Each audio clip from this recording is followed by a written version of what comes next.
I want to first preface by saying that my product isn't here for display, and also I don't have any sort of visual to guide through with my final presentation, but I ran through it a few times earlier in the week, and so hopefully by FPN everything will run as according to plan. World-renowned designer and architect Charles Eames once said, "Design is a plan of arranging elements in such a way as best to accomplish a particular purpose." A room is created with a purpose, and it is the goal for an interior designer to make sure that it adds a function to a client's home and adds flow and more efficiency, and also is able to be accommodated or adapted into a client's home. Hello, and welcome to my final presentation. My name is Rachel Wang, and my field of study this year is interior design. I actually get a lot of questions as to why I want to become an interior designer, or why did you choose interior design? Well, as a child, I enjoyed playing with doll houses, and that was probably one of the more fond memories of my childhood. I enjoyed mixing, matching around the different wooden furniture pieces and adding just a few random elements along the way, whether it was paper or pom-poms or even Legos. And it was just so much fun being able to mix and match around with them and change it and transform it into something new and unique, and adding a little extra pizzazz from your typical traditional wooden dollhouse. And actually, I didn't know that decorating homes was considered a job until I was about 10 or 11 years old, and at that time I started watching a lot of the Home and Garden Television Network. And there was this one show called Design Star. I believe it's renamed now, but the goal of this show was for potential designers to get their own show on the network. And the very first task that they had to do was to transform their living space from clean slate into something more livable and more presentable. And watching that transformation and everything come together and looking beautiful was the coolest thing I thought on the planet. And it was just so much fun just watching it come together. And there's a light bulb that went off, and some little voice in my mind telling me I should do it and I should totally go for it. And since then, I haven't really actually looked back. And going into high school and as I grew older, when you're trying to figure out what you want to do as a potential career, I think my interest and my passion, or my yearning to understand interior design, hadn't really faded. And it's been something that really drove me into wanting to become one and to be able to study interior design here in ISM. And being a part of ISM has been such a wonderful and rewarding journey for me, and I've definitely felt that I've learned not only a lot about what to expect in the real world, but also just a lot about myself and also a lot about the field. But before I begin talking about the journey and talking about what I've learned in interior design, I do want to first explain what ISM is. So what is ISM exactly? ISM stands for the Independent Study Mentorship, and it is a rigorous year-long class where students are able to study a topic of choice, whether it is orthodontistry or pediatrics or even marketing. There's a good range of topics that people can study, whether it's something that they want to do when they're older, or it is something that they've taken interest in that they want to have a better understanding of. And ISM is a great way to be able to get a real-world perspective of what to expect about that career or field of study in the real world, and also gain more insight and knowledge about it. And while you're at it, you are learning how to act and dress more professionally, learning how to write resumes, and also conducting speeches like I am here today. And I think learning these things are very important, just because eventually, once you're out in the workforce, sometimes you have to do these sort of things. You have to be able to be a good public speaker, and you need to know how to dress well in order to go in for an interview. And I think, based on what I've been hearing, first impressions are such a big thing, and that could possibly determine whether or not you'll actually get the job. And ISM is a great way to prepare that. Even though we're only high school students and we're about to start college, I think it's a great way to be able to get a head start into what to be able to expect once we're out in the real world. And we get the added experience that not all high school students are able to get a privilege to have. My field of study this year is interior design, and there's always just the stereotypical definition that interior designers make homes look pretty. That aspect of it is true, and I'm going to add a little bit more to it. Interior design combines creativity, technical knowledge, and business skills in order to create functional and aesthetically pleasing design. To break it down for you, Creativity just means thinking outside the box and thinking on your feet and taking an idea and just being able to run with it. Technical knowledge is just being able to understand the basics and fundamentals of design and why it's being applied into a room. And lastly, business skills are just being able to network and being able to generate clients through means of marketing or social media, those kind of things. And to be able to, the goal of an interior designer is just to make sure that the room has a function, and it also not only has a function, but also looks good. And it's just a great way of combining function and aesthetics. One of the biggest things I felt that I've learned a lot during my first semester, especially in ISM, were the interviews. And this was a great way to get a general knowledge about what to expect in the interior design field. And I was fortunate enough to be able to interview a wide diversity of designers from all over the Dallas Metroplex. And there were 4 really big points that I really got out of, in general, all of it. And the very first point is that interior design is business. I just touched base a little bit on it earlier about the business skills in the definition of interior design. But in addition to that, interior designers must know how to keep up with expenses and keep up with budgets and be able to be organized and keep tabs on all the clients and all the projects that the designer is working on, just in case they may need to make sure that deals are being followed through and that projects are being completed on time and by the deadline that is hopefully being asked. The second point is that to be able to understand the basics and the basic fundamentals of design. And the 2 big subdivisions of that are the elements and the principles. What are they exactly? Elements are the basic lines, forms, and shapes that sort of start creating the design. And the principles are how the elements are applied. Sometimes I'll be honest, in the beginning I had a little bit of difficulty trying to really get a good way of trying to explain what they are. But how I like learning, and in general, I don't know how you are, I like learning through examples and giving out examples so that you're able to understand what I'm trying to talk about, if that makes sense. Because design, especially, it's all about applications. Everything is very applied. And now I'm going to go into my example for principles of design. One of the big principles of designs is emphasis. And a great way to use that in a room, it could be a pop of color on the wall, or a nice statement furniture piece, or a really cool lighting fixture. And that's just a really great way of adding something unique and focusing the eye and the attention to a particular spot in the room. But the thing is, you can't always put too much emphasis, because then it makes the room feel overwhelming and not be able to feel as balanced. The third point in my interview lessons is just knowing the importance of function. And with every client and with every person, the function of a certain room changes. For example, there is one room in my house, and at the time when I was growing up, we dedicated this study room that we had into a piano room, and that was the function of a certain room. And it will vary based, like I said, with every person, but just being able to get an idea of how function is being used. But a universal use of function is the kitchen work triangle, and that is where the stove, the kitchen, and the stove, the sink, and the refrigerator created 3 points or a triangle. And the really big goal of that is to create more flow, more efficiency, to be able to get from the sink to the stove and being able to transfer food and pots and pans and whatnot, and being able to have it without any intrusion, and everything just kind of runs smoothly.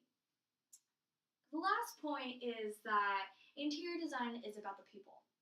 Interior design is a very big people-pleasing business, just because interior designers have to basically serve out the needs of these clients. But in all honesty, the biggest reward is just being able to know that you completed a project and it looks great and that the client really likes it. And it's just important during that process that you keep a positive attitude, you're flexible with them, and you just try your best to accommodate to their needs to as best as you can.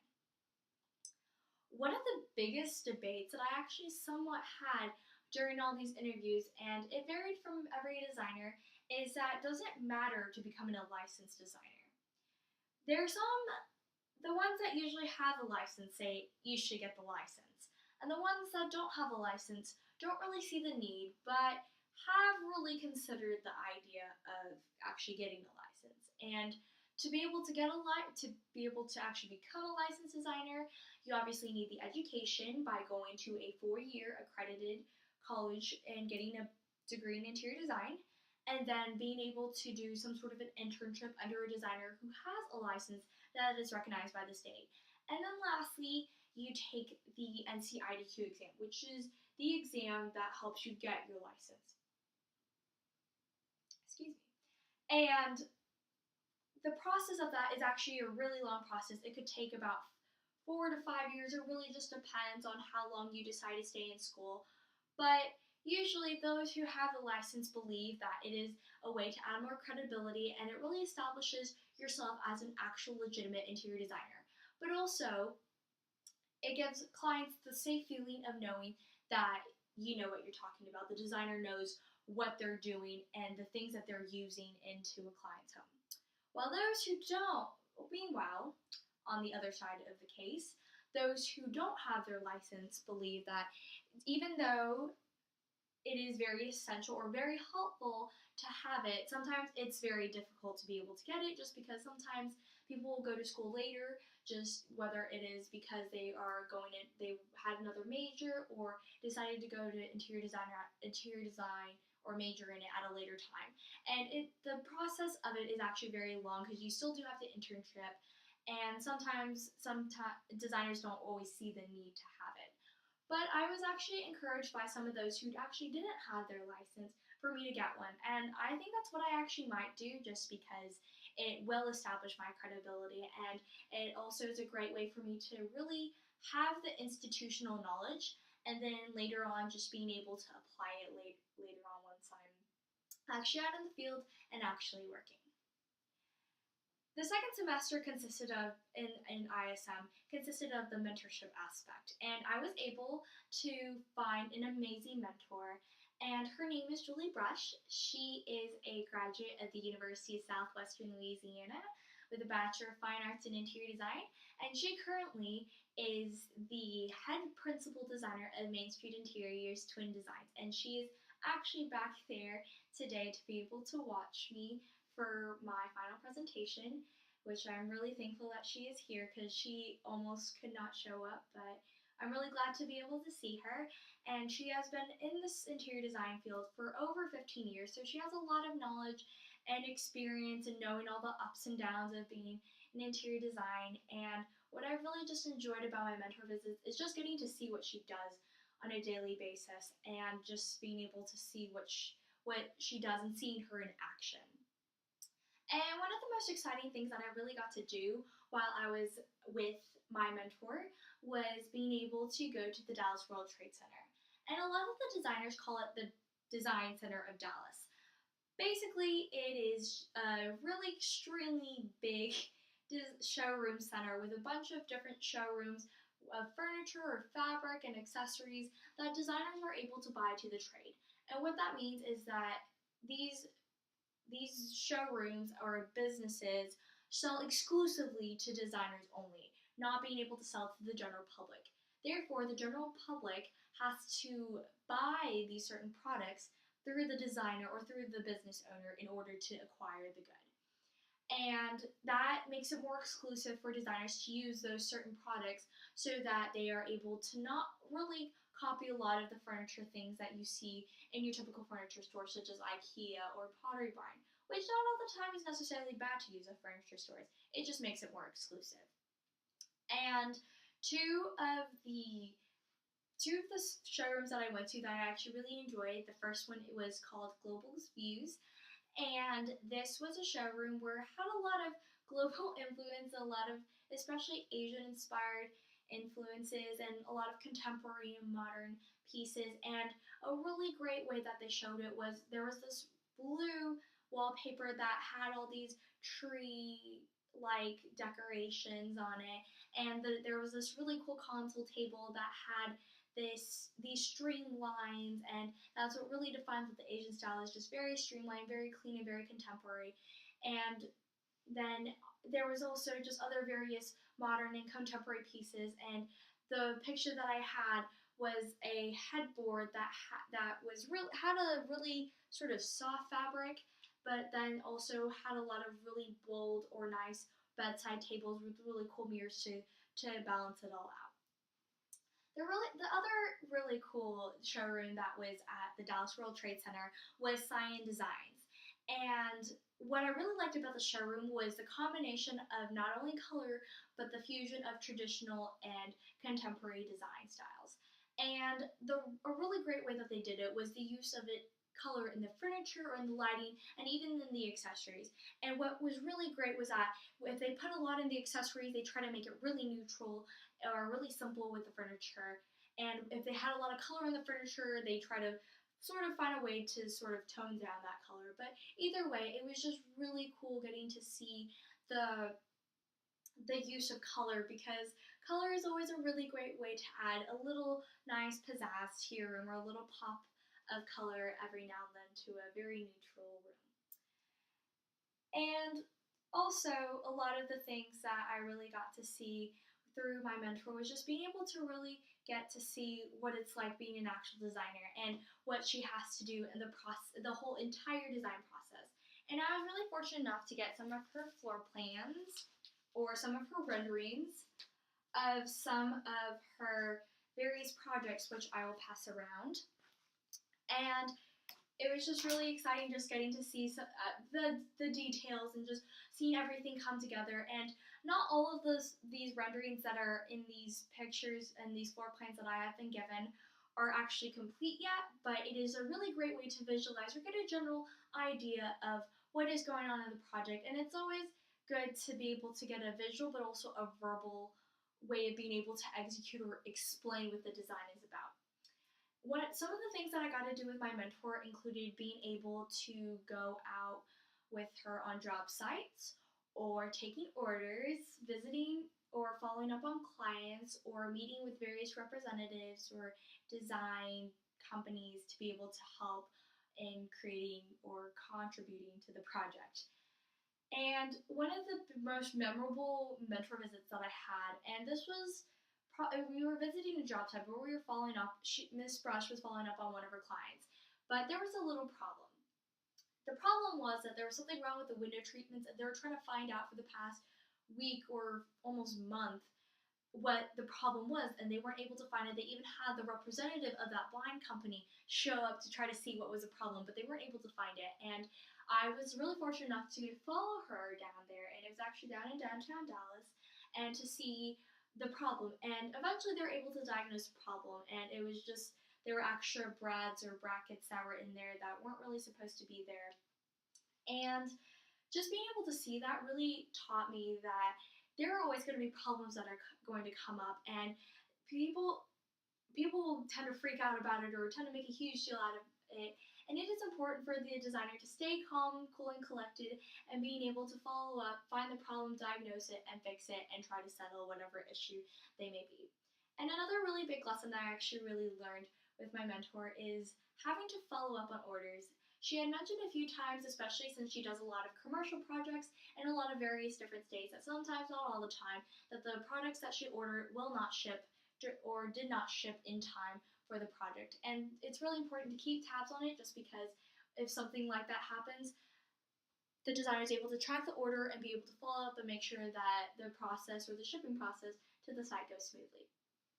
Lastly, one of the other really big things I felt that I got out of it is that interior designers actually are pretty underpaid people.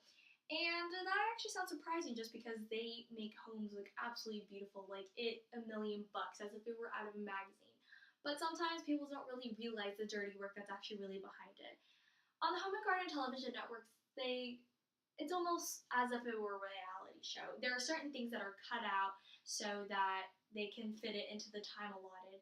But the process to get from the beginning to the end of a certain project may depend, but sometimes they may take even weeks and up to months. And depending on the scope of the project, it could even take a year. And sometimes a lot of these clients don't really like to be spending all this money on an interior designer. And therefore, this is why interior designers sometimes try to put a little or charge a little less than they actually do, just because they still want the business, but have to try to accommodate to whatever the issue they may be with the pricing. Because interior designers actually get paid by the hour every time that they work, usually, and whether it is paying them on a visit to visit a showroom or being able to visit the job site, it always just really varies how much or what they're being paid for. As ISM starts coming to a close and reflecting a little bit onto the year, we were required to do or create a product that basically reflected or applied the things that we have learned over the course of ISM. And the really big thing for me was to be able to do some sort of a research or be able to further my understanding or knowledge about a particular subject or topic in interior design. And the thing that decided to discuss about was design styles. And what are design styles exactly? Design styles, think of them as if they were a fashion trend. There were little elements or little pieces about them that make it that certain style. A really great example that I like using is the preppy style, and usually how that's defined is the really fitted, colorful dresses for girls with the nice, cute sandals and the pearl earrings or pearl jewelry all around, or a statement necklace. And for guys, it's usually a nice tailored shirt, sometimes even colorful with slacks or maybe even some brightly printed shorts and some nice shoes.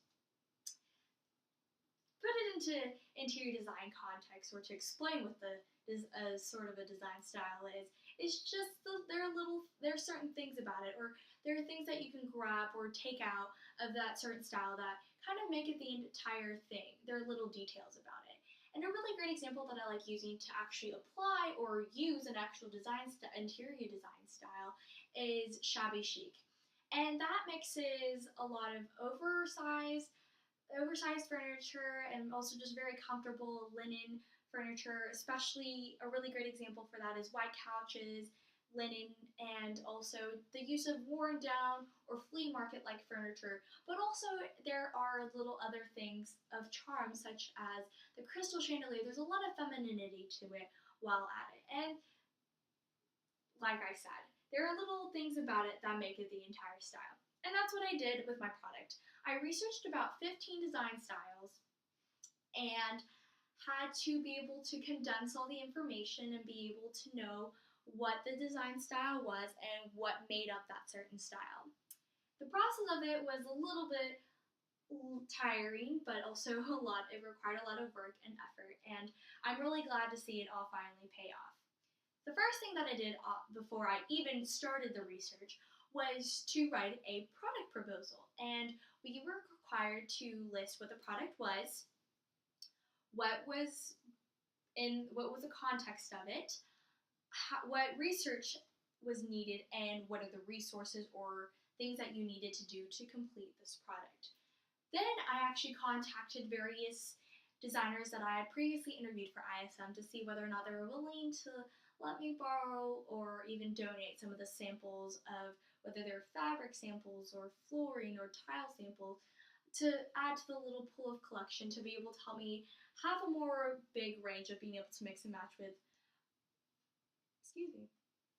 other various products to create a design board. And then I actually did my research over design styles, which I did about 15 of them. And then I mixed and matched around with all the different samples, took a picture of them, edited them on Photoshop, finally then put it together in an InDesign file or document. And InDesign is a great way to be able to try to put together any sort of book related or paper related project, whether it's creating a program or even a guide or a brochure, and books are even another really great way of being able to use InDesign. Because I don't think InDesign is obviously really heavily used or talked about in this day and age.